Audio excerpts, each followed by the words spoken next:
Сәлем достар, мінекей осындай витаминге бай әрі тез дайын болатын палаумен қосып жегенге өте керемет болатын керемет салат дайындайтын боламыз. Ол үшін сәбізді және шикідей қызылшаны төркідан өткізіп және капустаны жіңішкетіп турап, татымына қарай тұз, қара бұрыш, қызыл бұрыш немесе паприка қоссаңыздар да болады. Және қыздырылған майды үстінен құйып жақсылап араластырамыз.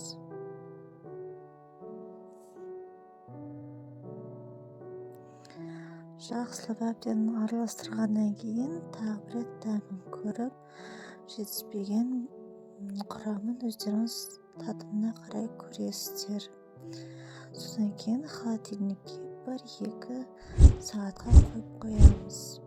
Тағы да жаңа рецептерді көру үшін подписка жазып лайк басыңыздар.